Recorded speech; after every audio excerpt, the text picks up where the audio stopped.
antidote. There is no antidote. There is no antidote. There is no antidote. There is no antidote. Hello and good evening, peculiars, from myself, your host, and also Darwin, who's been destroying things all day. In the name of science, of course. But we are really excited about tonight's show because for one thing, I'm so passionate about it myself, and I know Davey, you're excited too. Where are I'm you? very excited. Hi, everybody. I actually read a book. I read a book with pages and everything. I'm an audiobook person, Kate. She I was know, me cheering for normally me in the too. green room. Yeah. And it's funny, people are over here, like so many comments are already happening over in the stream, and people are like saying, like, I had so many angry rage moments while reading this. I think Susan Ballinger said I couldn't read this one. I was afraid I might kill somebody. Um, so yeah, we're gonna have a lot to talk about tonight. But I thought it was really important to begin by talking about how ordinary equality is so important that it might have caused the dinosaur extinction. And also, I promised you guys puppets. So we'll start there. Hey, Tony, do you want to sign my petition? Well, I don't know. What's it about? Well, it's all about equal rights. Equal rights, whether you're a girl dinosaur or a boy dinosaur or somewhere in between. In between?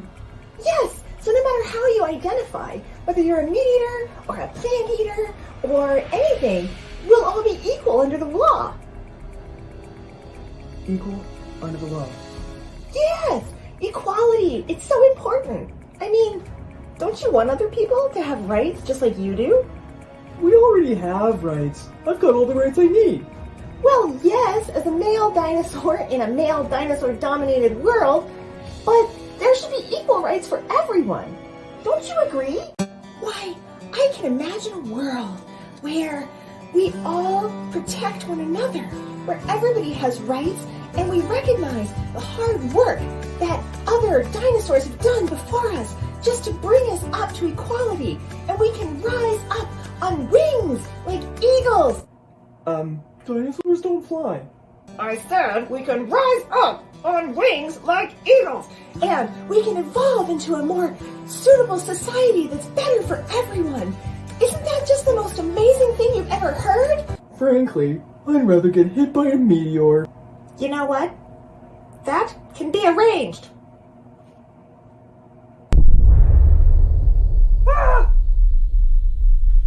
And that's why the dinosaurs went extinct. Fight for your rights to ordinary equality.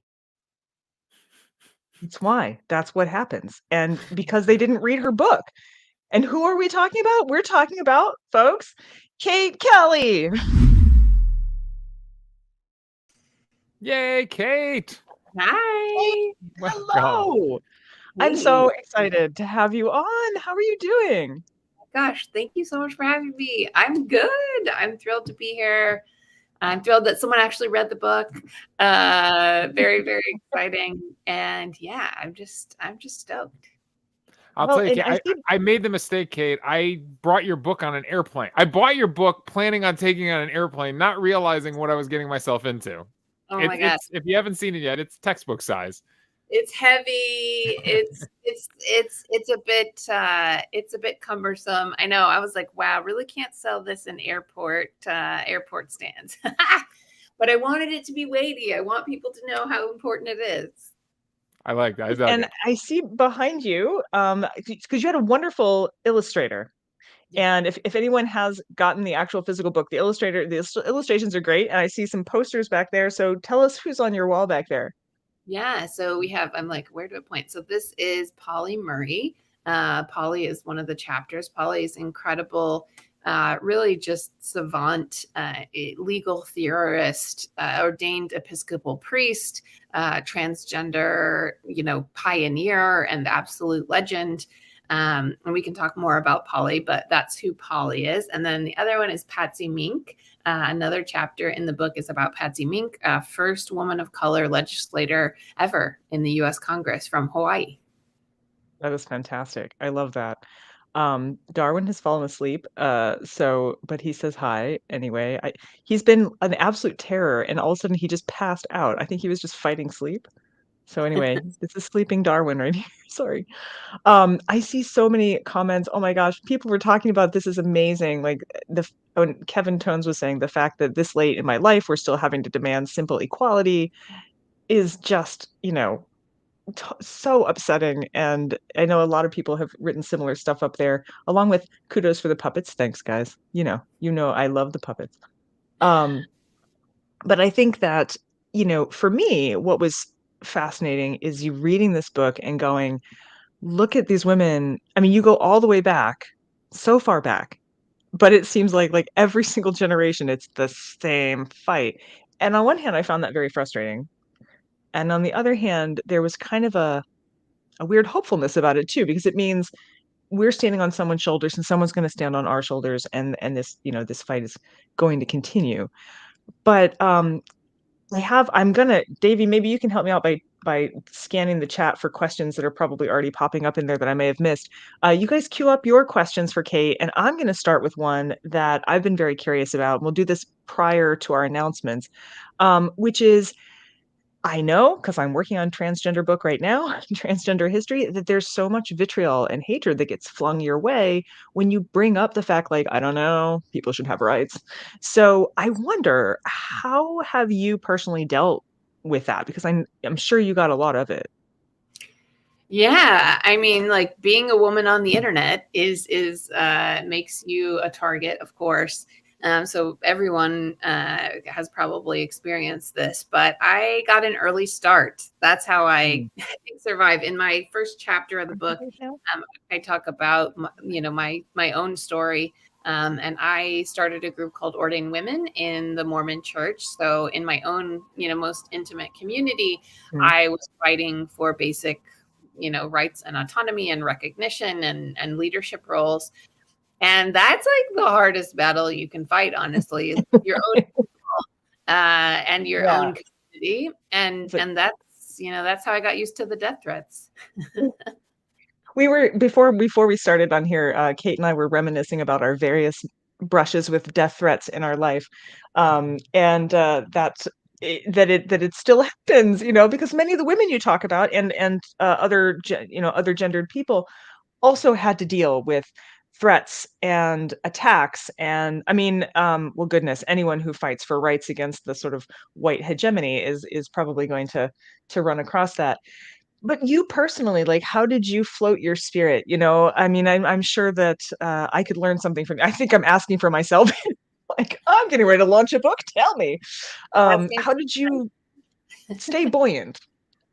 Yeah, I mean, I think I'm just like a naturally very cheerful person. And one of the ways that I use is humor. So if you read the book, like you'll notice that like a lot of it is not formal language. It's not like a law review article. It's very informal. Yeah. And a lot of it is jokes. Like I just tell a lot of jokes. I have a lot of funny parentheticals. And I think that's also how I deal with it in my life. I think the use of humor, as you obviously are so accustomed to on the show, the use of humor is a way to take power from people who think they have the exclusive authority. By using humor against them, it kind of takes that power away. So I think humor is good for the spirit, but it's also a way to assert yourself, Yeah. So I use humor a lot. As you can already tell, I'm joking about death threats and we're only a few minutes in. But I think it's really a sense of humor and like a strong supportive community. And like, this is like hilarious advice because I don't always use it myself, but it's a matter of, spreading your energy. They use the analogy of like watering the plant that you want to grow. And so like dedicating all of your energy to like hate and vitriol and responding to people who are wrong on the internet. Yeah. Like that's not the plant I want to grow. That's why I wrote a book. That's why I have a podcast by the same name, Ordinary Equality. Yes, you do.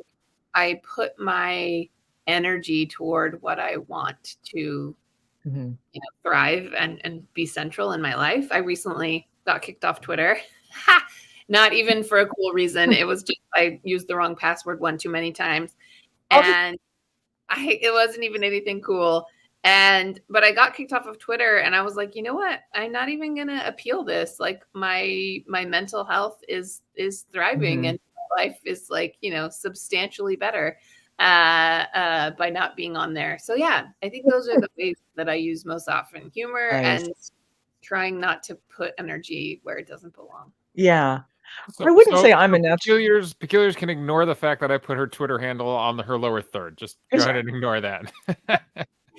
I'm blocked for now. Maybe someday I'll be unblocked. But we'll find other ways to connect with her. Yeah, it's also my Instagram handle. So. Oh, okay. So that's good. That'll work for that. Anthro Girl just said she just realized you were rocking a PBC shirt, and I too. I was like, oh, what fashion sense? What fashion sense do we have here? Yeah, and we do have shirts available on our not the exact same one because they do change, but you can get the shirt with a logo on our merch site. I don't know the link. You can find it. It's on the webpage somewhere. I mean, do you want to go into announcements right now? You're kind of halfway maybe there. We could. You're right. I should probably just dive in, right? Because of the shirt. So, announcements. Number 1, you can connect with us in a variety of ways. So I don't know how many of you are new. If you're new, welcome. We're so happy to see you. You can get to us on our Facebook group, our Facebook page. We have Instagram. We have the YouTube. You're watching this on YouTube Live, but please subscribe to our channel because then you'll know whenever we drop a new amazing show. Also, it just helps us, so please do it. And it's free. And we like you to be connected with us. I am still on Twitter in both capacities, both partly as the book club and mostly as myself. And you can connect with us in all those ways and be part of our fun, weird share us your memes, your flea market finds, your weird hobbies. We love that kind of stuff. Onward, Davey. There we go. You can support us as well if you want to join. We have a lot of VIP supporters. You guys are our backbone. You're how we do this because we are not making money. But if you want to support us, you can join the VIP Substack. But you can also, if you just want to catch up and know what's going on and when the shows are happening, join our regular Substack. It's a newsletter. It comes to your inbox, tells you all the cool stuff that's happening. Next. The drink. So this is a really interesting one, and Kat is always great at coming up with these, and they always have, ingredients that I don't think of normally putting together. This is amaretto and orange juice and sweet and sour and prosecco, and the name we chose in honor of Kate Kelly's book is The Most Dangerous Cocktail in America. So we're really pleased to bring this all for you, Kate, your own cocktail. I think there's our Spreadshirts. That's the way we have Spread Shop or Spreadshirt Shop, and you can actually get all this fun merch, and it's good stuff. And last but not least, Davey, do you have a slide for the upcoming? We do. Kate, in honor of your book, so we do an addendum podcast called The Peculiar Movie Club, and in honor of your book, Ordinary Equality, we're doing the movie. We try to find movies that have similar themes. So we're going to do the movie On the Basis of Sex about Ruth Bader Ginsburg, who has an insert in your book. She has a quick mention. So we're going to expand on that and dive in on her story here. And from everything I hear, this movie was very highly reviewed. So have you seen it? Do you have any thoughts? Yeah, I really liked it. It's so interesting because people need to understand the role that Ruth Bader Ginsburg played early on in trying to get us into the Constitution in order to understand why, it didn't all the way work and why we're still trying to get in there in the language. Right. Excellent. All right. So so we're going to dive in and discuss the themes, me and my podcasting partner, Darren, who breaks down movies with me. And that'll come out on April 21st. We always do these in the middle of the month while the Peculiar Book Club is on your second and fourth Thursday of every month. And I'm curious to hear some feedback from the Peculiars if they've listened to any of the other movie episodes. We just did last month. We did Eat, Pray, Love for a heartbreak movie. So I'm curious if anyone got to listen to that and if they had Yeah, any you guys thoughts. Throw them in the let us chat. know in the Throw them in the chat. throw it in the chat. I have to tell you, it is astonishing how much information there can be found about movies. Like I'm not a movie watcher, and so I thought, oh, they're gonna like give a little review. No, this is like research. You guys are gonna love this. All the weird things you can come up with if you're Davey and you watch movies. So you should definitely fill in there. And I also want to say too that we are doing our best to stay connected, so you guys have lots and lots of material and lots of shows, and so we really appreciate when you give us the love. And I love the fact that you guys bought books and you have signed copies, and it's just a really, my little heart just so warm, so warm. So welcome to all of you for us, especially if you're new. Have a couple of questions. Thank you, Davey, for picking up some of those. One is Catherine White. It's frustrating that this book is so relevant. There are so many people I've already recommended this to. I feel that frustration. I don't know. And the funny thing is, I almost don't know that there was any one chapter that made me feel it more than others. I just I find myself getting really frustrated. Comments? What do you think about that? Yeah, I mean, when I was doing research for this book, there were so many people where I was like, "What? Who? Like, how have I never heard of this person?" You know what I mean? Like, or how have I barely heard of them and I didn't know like the incredible role they played in our history. One of those is Polly Murray. Polly Murray is one of the most important people in American history who no one has ever heard of. You know what I mean? Or very Yeah. few. Mhm. There's also a great movie about Polly Murray. It's a documentary that just came out. It's called I Am Polly Murray. But Didn't so know more, that. yeah, it's so cool. Oh, wow. It's very, That's very awesome. I'll look it up. highly recommend as an addendum to your movie review. And so I'm just like, how have I not heard of this person? They're so important. They did so many important things. Yeah. You know, another one that like, I guess I'm just like now ranting at this point, but another person that I talk about in the book is Crystal Eastman. Crystal Mhm. Eastman, again, one of the like key figures, one of the most important people in American history. Crystal Eastman founded the ACLU. Almost no one knows that. Even people who work at the ACLU don't know that it was founded by a So woman. that's so funny. Of course. And I'm like, how do we not know this? Like, it's so absolutely sinister that we don't know about these people. So yes, I feel that frustration. And I think like that's why we have to write these books. Mhm. That's why we have to do this, is so that we can expand our history. And like, it doesn't make sense. Like, even as a kid, No. when you're in history class, you're like, oh, like, how is history only about white men? You know, like, you look around and that's not the only people in society. Like, it just Yeah, doesn't surprise, right? doesn't make sense. Um, It's so yeah. it's so I was just catching a couple people were saying that oh well actually first there's a couple comments about Davy's dog there Davy's dog having those and also Tori Trent said they do listen to the movie podcast and they absolutely enjoy it. She said music and corrected it with movie. So yes, we are getting good love for that. I personally, it's things like this, I think that and I mean having shows like this is why we do it. This is why I wanted you to be on.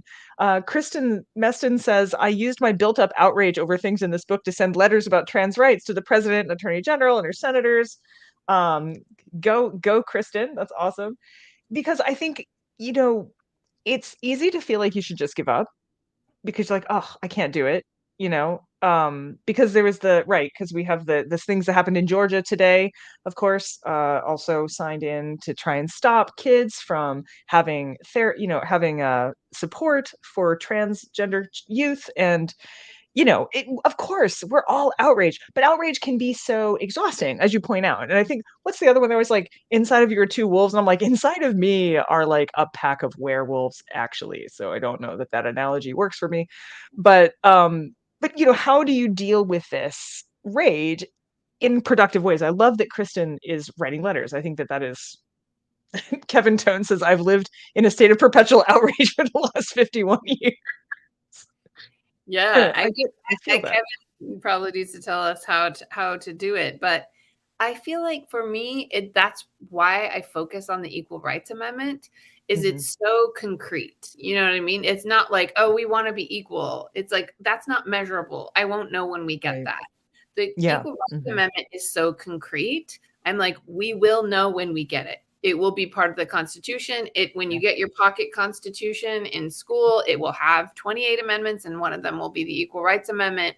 At the state level, there are also state level ERAs. Like, it's something we can work towards that's real Mhm. and Yeah. measurable, and is so worth it that people have been fighting for it for 100 years. So that's, I think, where I channel some of my rage, is like this. Here is this specific fundamental change that I can fight for.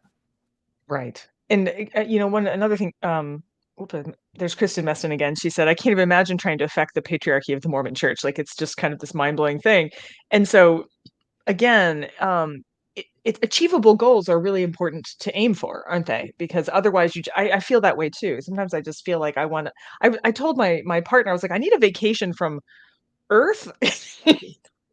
I've, there's nowhere to go where there aren't these problems, and so instead you have to get good It's at so dealing with it. you say that, because people always say to me, like, oh, like, why don't you just go somewhere where, these things aren't problems? Or like, I'm like, where is that? I'm interested. Like, where is this magical island where patriarchy doesn't exist? I will go there. I don't care what galaxy it's in. Like, you tell me, I will go there. And I'm like, I'm headed there. you can't tell me to leave, because it's everywhere. It's in every Right. Hmm. society, it's everywhere on Earth.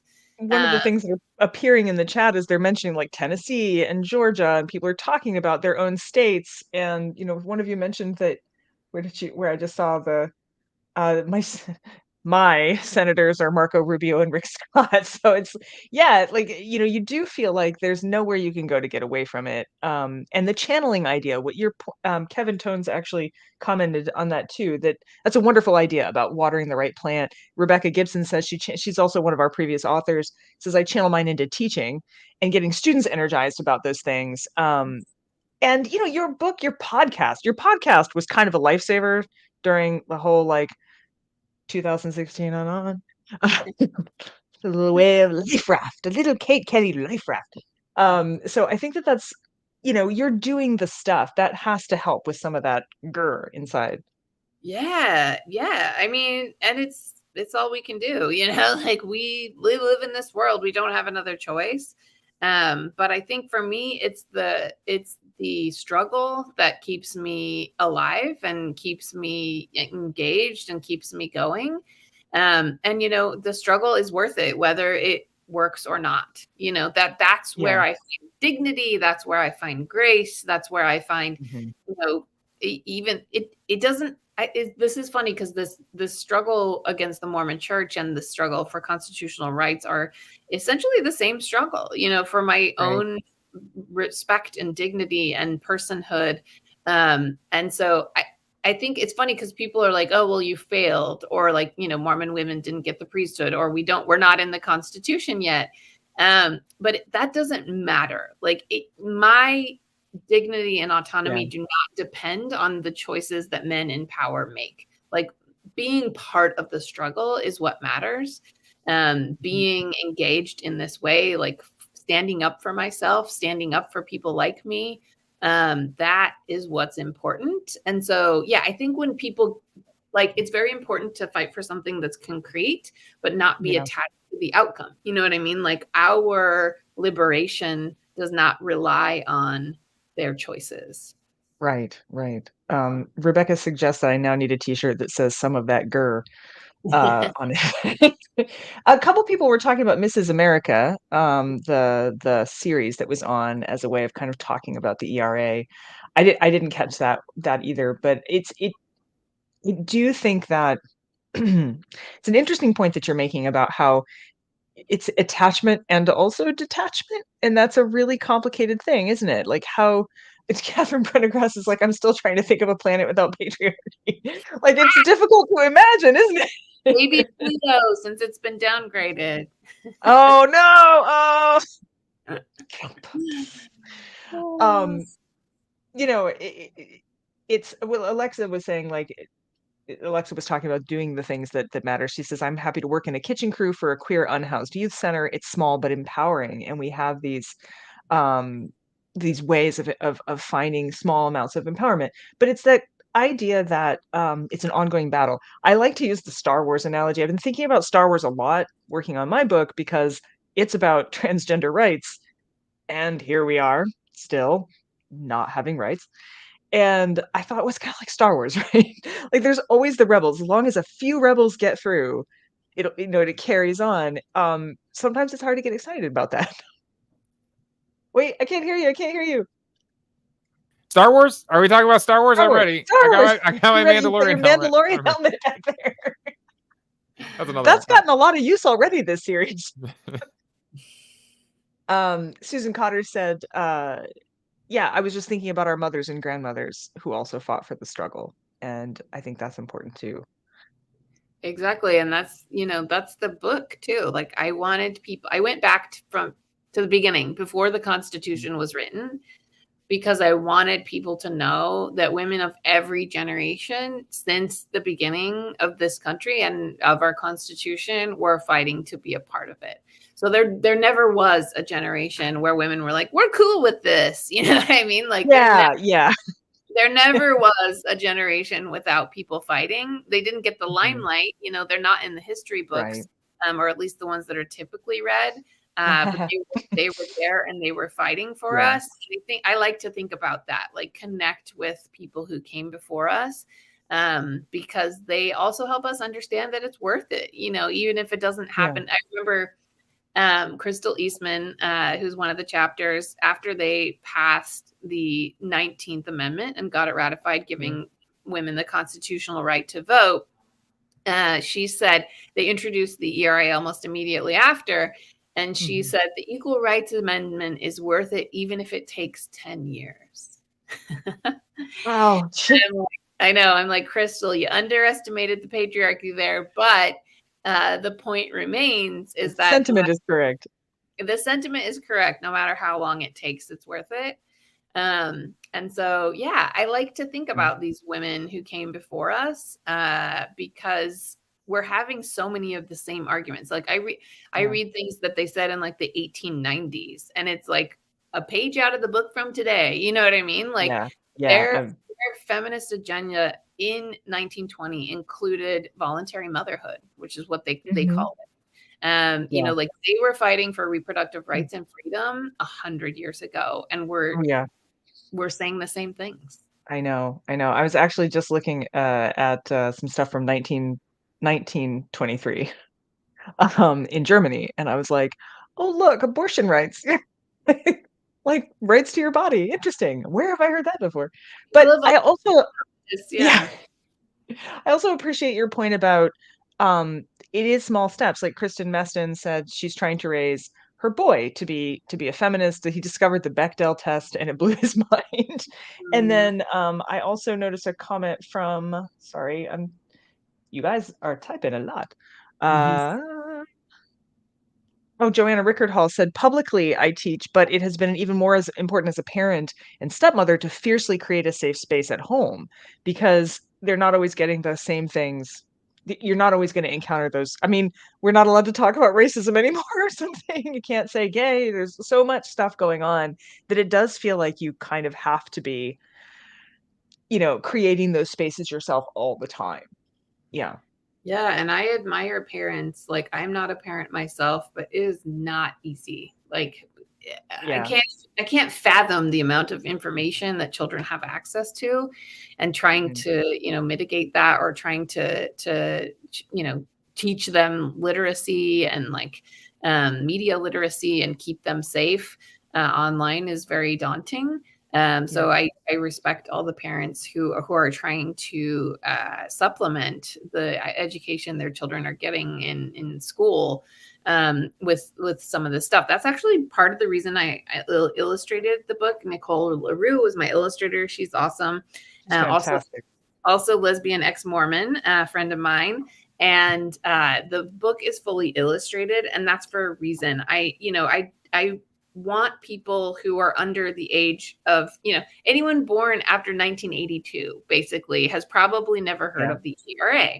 So I wanted it to be like fully illustrated and like really approachable for young people. I mean, adults obviously, engage with the book and like it, but I wanted it to be as accessible as possible.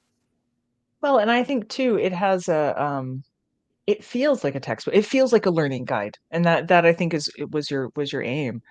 I see here a question from Catherine Prendergast. She says, the part that gets me is the trade unionists were so afraid of losing their women targeted protection legislation. They were terrified to support it, which is just a hard pill to swallow. Yeah, I mean, that's like a really frustrating part of the ERA history where there were a lot, and it's like, every movement in every era has its infighting. I also talked about that with the suffragists. Like, they were mean girls. Like, the stuff, it's like, she's a duplicitous whore. Like, she's a da-da-da-da, like they were very mean to each other. And so there was a lot of infighting at the beginning of the movement because they had fought so hard for these protections for women. And they said, like, oh, if everyone is treated equally, all these bills that we worked so hard to pass aren't going to matter. And so, there was a lot of opposition by the labor movement. But I will say today in the modern day, SCIU and some of the other labor unions in Nevada. I just spent a couple months in Nevada before the election working on the Nevada state ERA. They were huge proponents of it. They put it on their voter guides. They put money into it. The unions fought very hard in Nevada for the Equal Rights Amendment. And we won by 58.8%. It was the most popular issue on the ballot. And it also, so the Nevada state ERA is very inclusive. It's not only sex, but it's gender identity and expression were included explicitly, national origin, race, all of these different categories. So I will say that while labor took a long time to get on board initially, and by that I mean decades, they are very, very powerful on the ERA today. That's cool. That's very cool. Another question that came up, and a couple people have been answering it inside the chat as well, is about your decision to include Phyllis, and if you wanted to say a bit about what drove that. Like I said, some of the answers are actually popping up in the text too, but. Yeah, I mean, if you've seen Mrs. America, which it sounds like a lot of folks have, about Phyllis Schlafly's involvement in the ERA. It's difficult to talk about the ERA without talking about her role because it was so outsized in the original push. I didn't give her a chapter, if you'll notice. There was like a whole question about should she be a chapter, and I was like, no, like absolutely not. I'm not writing a chapter about that lady. So I did include an excerpt because I wanted people to understand the way that it's framed in Mrs. America. I loved the show, don't get me wrong. Like Cate Blanchett in anything, fine. I'll eat it up, especially about the ERA. So I loved it. Right. But the framing was very much like a cat fight. Like, oh, it was these ladies against these ladies. You know what I mean? And that's not how it was. The people that funded the anti-ERA movement, the people that voted against the ERA were all men. Phyllis Schlafly ran for office twice and never won. So she actually didn't ever vote against the ERA. It was men who killed the ERA, and it's men who are keeping it out of the Constitution now. She was the face. She was the one they pushed to the front. And they do the same thing today. Like anti-ERA Republicans just introduced an anti-ERA resolution in the Senate, I think a week and a half ago. And they had a woman senator introduce it. It's all men. It's like Mike Lee, Ted Cruz, it's like all these men. And then the main sponsor. Exactly. There's only one woman. Get my little puppet out. Yes, there's only one woman on it, and they put her on the front. So they do that to this day. And Phyllis Schlafly was sort of just like the most impactful, resourceful. She was a brilliant woman. Honestly, she was brilliant. She was an excellent communicator. She was very well organized. She was incredibly talented, much to my chagrin, and to the detriment of everyone in America. So that's why I felt like it was important to include at least, I think it's 2 pages. So I gave her 2 pages. Actually, on the podcast, this is like deep dive, but on the podcast, I interview Phyllis Schlafly's daughter. So there's Really? yes, Anne Schlafly Corey, who's Phyllis Schlafly's I daughter, didn't catch that. and who took over for the Eagle, is now the leader of the Eagle Forum, her organization. So I interview Anne Schlafly Corey. If you want like a really wild ride, listen to that episode. I bet. Yeah, wow. It's all of this history is fraught, right? Like we we want it to be nice and neat and tidy. And I'm running into that myself, working on the history of transgender rights, because on one hand you have um people like you guys are going to hear about this a lot. Magnus Hirschfeld is saying like, yes, there's all these different sexes and genders and it's a spectrum. But at the same time, he helped push for some of the early like transplant surgeries that were meant to be cures for homosexuality. And you're like, how could you support that and the other thing too? But it is messy. And I think it behooves us to tell that messy history, don't you? I mean, I feel like you're not really doing it justice otherwise. Oh, totally. That's like, if you read the book, it's like Phyllis. I talk about Susan B. Anthony too. Susan B. Anthony, man, she was rough. Like she was a mean girl in a big way. She was super mean girl. She's also really fucking racist. Like, you know what I mean? Like Alice Paul also. Oh yeah. Oh yeah. racist. So much racism in the early feminism. Of course. And I think that's important for us to talk about, because if we don't talk about it and we don't give examples of their contemporaries who thought differently, Right. like another woman I talk about in the book is Matilda Jocelyn Gage. Matilda Jocelyn Gage was a contemporary of Susan B. Anthony and Elizabeth Cady Stanton. They actually considered them a triumvirate. But do you ever hear about her? Is she on the coins? Is she in the statues? No, she is not. And part of the reason is Susan B. Anthony outlived her and literally erased her from the history of women's suffrage. And there are a couple of reasons for that. One of them is she was anti-religion and wrote a treatise against religion as the source of misogyny in our culture. And then the other reason is she was anti-racist. She wanted to work with Black women suffragists. She wanted to work with Native women. She was like an honorary member of the Wolf Clan in the Haudenosaunee Confederacy, and so she wanted it to be a multiracial movement, and they did not. And so like even at the time, like their contemporaries were telling them that they wanted to be inclusive and they refused. And so I think it's important to understand that history, because it's important to understand racism as a choice. It's like, it's not like, oh, everyone was just racist then. Exactly. Or like, yeah, I hear that all the time. People are like, well, there wasn't racism back then because it didn't exist back then because nobody knew. No, people knew. People knew. Yes. Yeah. Especially the people being racisted against. Yes. Their contemporaries were telling them it was wrong. And so it is a choice. And it's important to understand it's a choice so that we know that we can make different choices. And I think to see what's happening today too, Susan Ballinger was saying she harnessed the right-wing hate, right? And she called it the ladies auxiliary of the Proud Boys. But you see with, I don't like saying her name out loud, but M and T, MT, that person, is doing that, right? Is like grabbing people's hatred and coalescing it into this really powerful energy that's got no content behind it. Not really. I mean, that's a really good point. I'm not trying to underestimate Phyllis Schlafly's role. Like, she did play a very big role. But I think let's not give the men a total pass who were funding her, who were organizing her, backing her, who were giving her access. And so, I totally agree that she was unabashedly a white supremacist. She was very, very homo antagonistic, psychotically so, her and Anita Bryant. So these women do play a very outsized role in these anti-equality movements.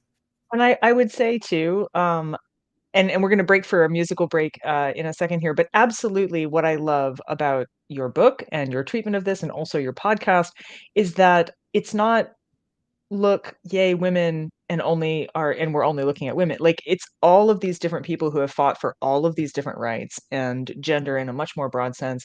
And that was really important to me. So even though we picked you for Women's History Month, but what I love about your book is that it's not just. It's very broad, and it's taking a broader lens to these different things. So, okay, I'm going to try and catch up on some of these comments that have been whizzing by me while I've been talking.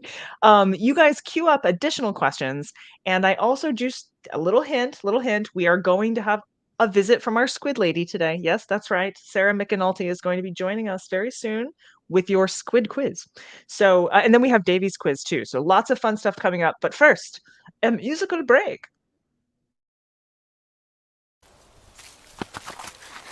Hey there, friends! It's me, Cord Ravenswood, your peculiar in the field, going far and then farther. And right now I want to talk to you about something I've learned about democracy, how to move the needle forward. It seems it often takes both a militant and a diplomat to help us all evolve. Hawks and doves, as it were, both sides of our personality, and it reminds me of a song that goes a little something like this. You know those doves sing songs of love, while all them hawks scream violence rocks. And it's true that we need to break a few eggs to succeed, and we also need to nurture the baby birds. Well, the perfect nest may be high up in a safe tree. We also need to clean the forest for the baby birds. How them hawks, oh, always lead with claws, while all them doves just try to pass laws. Oh, oh, oh, oh, oh. And it's true that we need to break a few eggs to succeed, and we also need to nurture the baby birds. Well, the perfect nest may be high up in a safe tree, and we also need to clean that forest for the baby birds. Chirp, chirp, chirp, chirp. Well, Lucy Burns knows which wine to pour,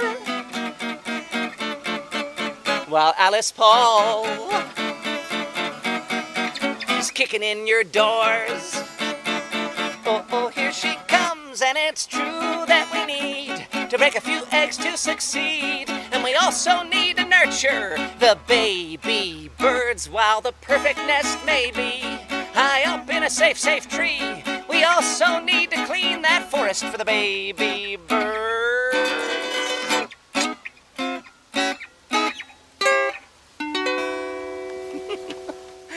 And that's what I've learned, friends. Democracy is often moved forward by both a militant and a diplomat working in concert.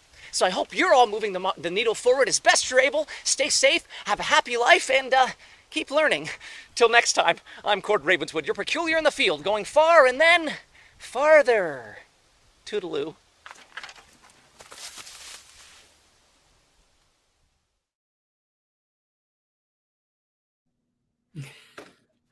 That's our peculiar in the field, Cord Ravenswood. He's kind of like, you know how Fraggle Rock had like Uncle Mo? He's like our Uncle Mo. He travels around and he brings us songs. Any And song what- that references both Lucy Burns and Alice Paul, I can get behind. Yeah, he's all in. He's all in. What did he do? A Goatman song once, guys? Was that the song, the Goatman song? That one was pretty good too, I have to say. It was catchy. So, I want to ask, what I always say this whenever I read a book where there's a lot of different figures. Not so much who your favorite figure was as a person. Not that necessarily, but what was your favorite person to write about? Oh God. Okay. I say a different thing every time when people ask me who my favorite is. Honestly, one of the people I liked all of the chapters are so different. And I was like I said, the people who I discovered in history were really interesting. And I was like, what? Like, how have I never heard of this person again? But one of my favorite people to write about is Pat Spearman. Pat is a living person. So she's the only living person I write about. And I know her well. And she's really just a pioneer for our times. You know, when you like meet people and you're like, People are going to read about them in the history books. And that's Pat for me. Pat is a queer Black or lesbian. Sorry, she would say lesbian. She's a lesbian Black preacher in Nevada, and really got the contemporary movement for the ERA started again. So Pat got the ERA ratified in Nevada in 2017. And she's just like this incredible orator. So because she's living, I interviewed her for the book. I wasn't able to interview any of the other folks, obviously. Yes, that does make it more difficult. I don't have a medium that's that talented. So I was able to interview Pat for the book. So I talked to her for many, many hours and recorded our conversations. And so the quotes from the books are things that she said to me directly. And so, yeah, I think that was one of the most special chapters. I like that. I like that. I too, my last book, I got to interview a lot of people who are actually alive. That is much harder when you're dealing with the 1900s, early 1900s. So that is awesome. Well, I thought I heard the sound of water. Did anybody else hear the sound of water? Kind of like maybe a splashing. I feel like maybe we're about to get some marine knowledge. It's just a feeling that I've got. Davey, am I right? Is there someone here? Hello. Yeah. Nice to She see wasn't you. there. She's there. I don't know. I think. Why isn't her she's camera working? You can see me, can't you? You're not No. moving, however. Uh-oh. Uh-oh. I can see me moving and I can see all you moving. I'm going to stop my camera and turn it back on and see if that works. All right. How about that? Nothing? We still see you, but you're still not moving. Oh, man. I'm just seeing a black screen. Oh, you are? I can see her, but I can't see her moving. Kenobi says no. No, we can't see her either. Oh, there she is. Oh, there you are. Hello, you're There back. she is. Hi. Oh, good. Okay. To me, I was here the whole time. I must have been camouflaging, I guess. So, yeah. Like a Hi, squid, everybody. like an octopus. It looks like you're wearing a really nice shirt. Am I right about that? I am wearing a pretty good shirt. Yeah, it's true. Specifically with a certain organism on it that I happen to like. Yeah. That's right. That's right. Well, I know that you have come prepared with a little bit of knowledge for us, and I believe that Davey has queued up some slides for us. I think I can make this work. Stand All right. by. Davey missed the shirt memo, yeah. I did, yeah. Davey also Oh, rushed home from work, so you get Davey in Yeah. work clothes. Okay, Sarah, you just tell me when to click. All right, let's get clicking. So hello, I'm Sarah McAnulty. I'm a squid biologist. I'm also, generally speaking, a person that wants more people to talk about squid, think about squid as much as humanly possible. So tonight I'm going to be sharing 2 squid species with you in addition to the squid that you're looking at right now. These are reef squid. They live in the Caribbean. There are also reef squid that live around Australia, Japan, all sorts of places. And so I'd like to go a little deeper today and talk about 2 strange species of squid that it's possible that you've never heard of before. Let's click to the next video.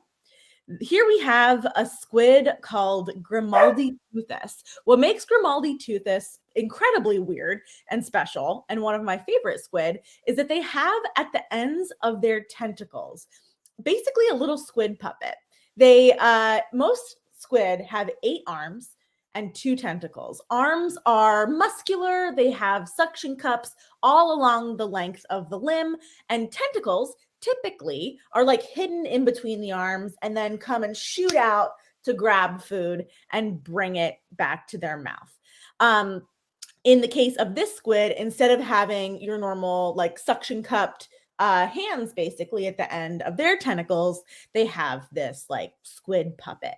So the squid uses that little squid puppet to attract animals that may want to eat a small squid. And then when they go to attack the puppet, they attack and eat them. So that's Grimaldi toothus for you. Let's go go on to our next squid. Here we have Octopoteuthis. Octopoteuthis, so named because it has 8 arms, also called the octopus squid. These squid live super deep in the ocean. One thing I really wanted to tell you about today is the toilet brush of science. That is the toilet brush you're looking at right there. They'll attach this toilet brush to submersibles. This was work by Stephanie Bush out at Mbari. That's the Monterey Bay Aquarium Research Institute. They'll use this for a various number of manipulations, but in the case of Octopoteuthis, basically it just scared the pants off poor Octopoteuthis. So what's really unique about Octopoteuthis is that they're the only squid that do something kind of like a gecko's tail. So what you're seeing getting left behind is a tip of one of the Octopoteuthis arms. So when the squid gets startled, can you all see and hear me still? Yes. Okay, good. When the squid gets startled by the toilet brush of science, it basically attacks the toilet brush and then leaves behind part of its arm. What you can kind of see in this video is the tips of these arms look white in the video. And that's because they have what's called photophores on them, basically organs that produce light. So while to us, this little dancing arm tip may not look super impressive, to something that lives in this super dark environment, you'd be seeing like a little dancing glowing light. And the hope is that whatever scared Octopoteuthis would go after the dancing light and not squid. I want to show you Octopoteuthis getting scared one more time. Go to the next video. This is just one of my favorite videos in the entire world. So Octopoteuthis in this case looks hilarious when all the lights are on, because it's just basically like getting startled and throwing its hands in the air. But the reason it's doing this is that each of the tips of those arms have little glow sticks on them. And so if Octopoteuthis throws its hands up as far away from each other as possible, it makes itself look like a much larger animal that it otherwise would. So like me in social situations.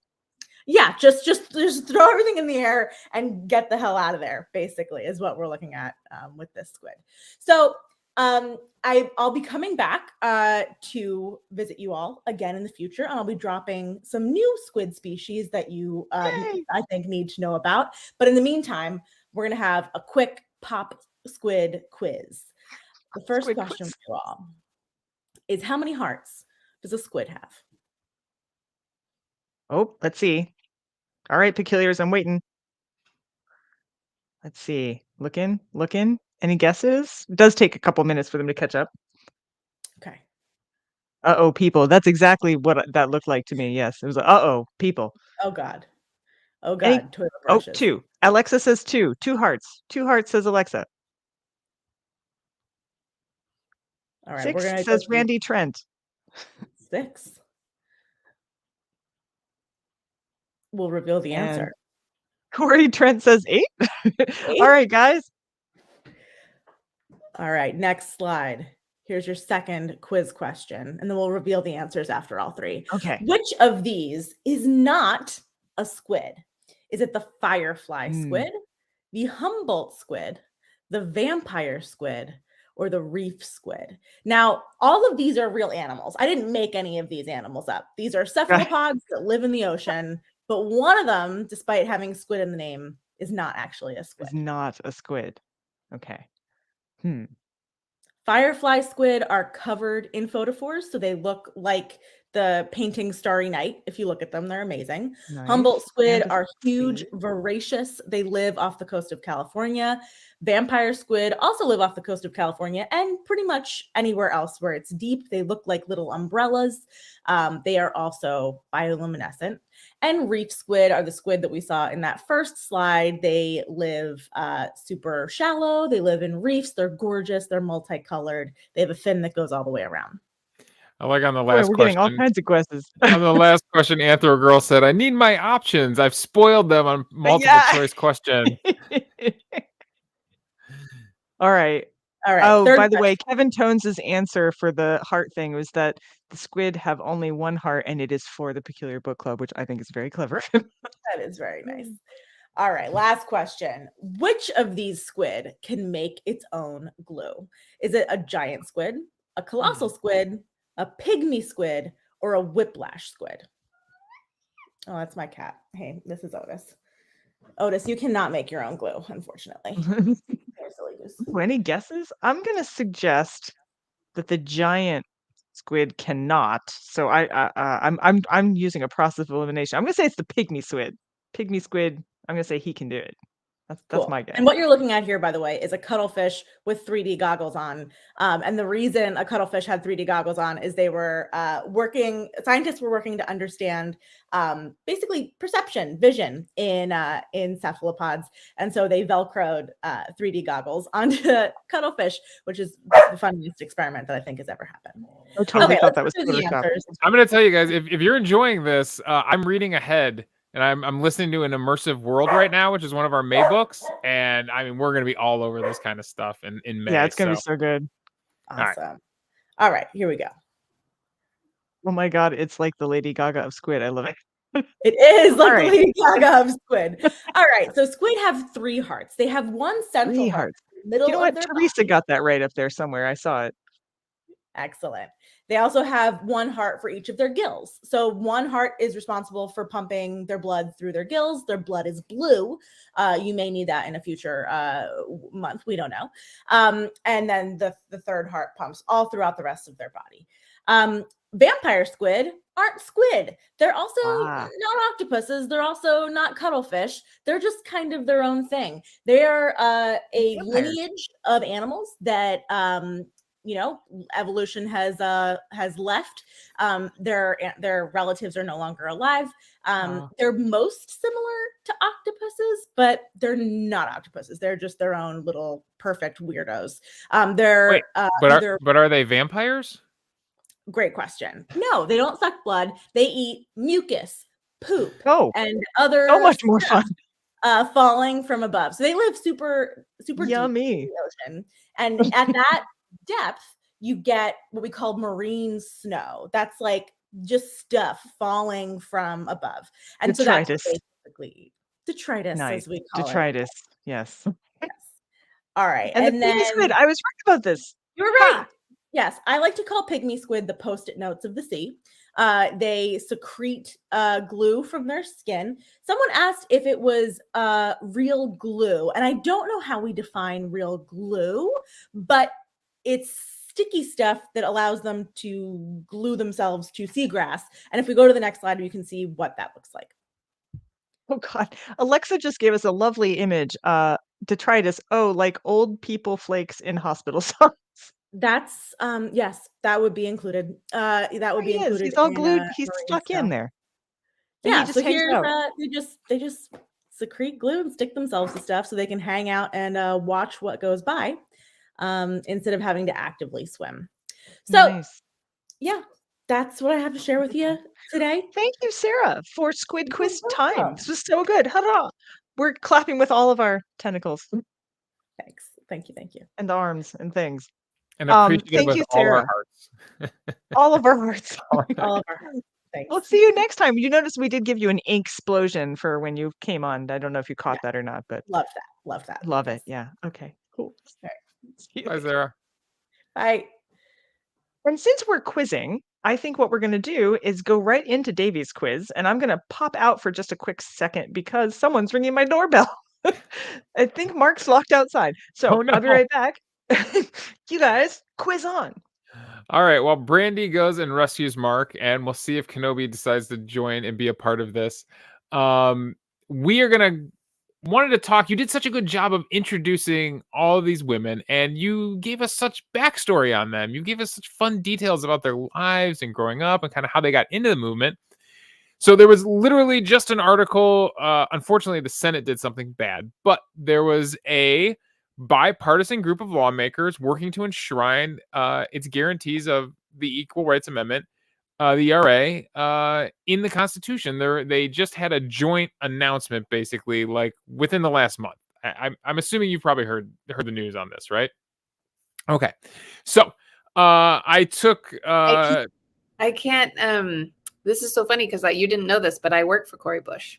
Oh, well, then maybe you'll know the answer. You'll probably know the answer. We'll see if the peculiars know the answer. So I decided to take 3 of the women that were mentioned in the article that were, standing up there at the podium for this joint announcement. And let's find some fun facts about them. Let's learn some fun facts about the people currently working today fighting that fight. So Representative Cori Bush does not have a law degree, as you might expect of a congressperson, but she does have a degree in this other illustrious profession. Peculiars, is she an architect, a nursing degree, or a marine biology degree? She would have been great on the Squid Quiz if it had been a marine biology. We are seeing Amanda Johnson. Shout it out, B. Kevin is on B. Susan is on B. Kate, what is your answer? You're the final answer for all the peculiars. The final answer is B. Nursing. That's right. She does have a nursing degree. I don't know. She never went into nursing practice, I believe, right? According to she was a practicing nurse for a while. Okay, many years. Excellent. Yes. Mm-hmm. Excellent. All right, question number 2. All right, on the other side of the aisle, a Republican senator, Senator Lisa Murkowski, shares this distinction with former Senator Strom Thurmond. This is not a statement on Strom Thurmond. It just happens to be a coincidence. As the second senator to ever what?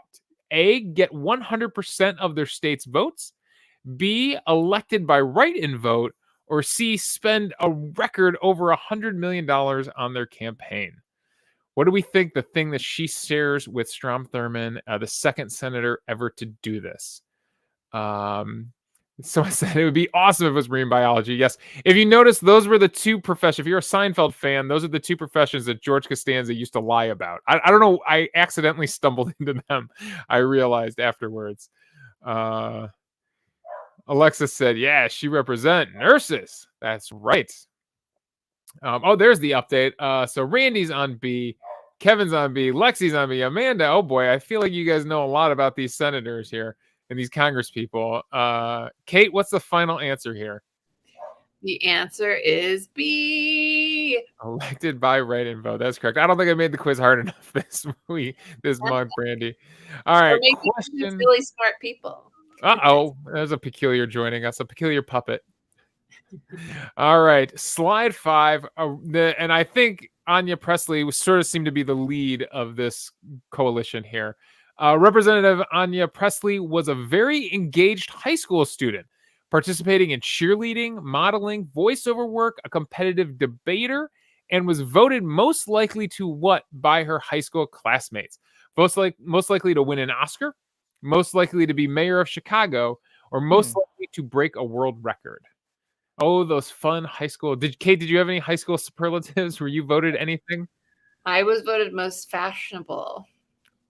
Wow. You know what? I think that hits home. I could see it. I was gonna say the decor of your place there is. We talk about your posters, but come on, the colors, it's wonderful. It's pretty rocking, I have to say.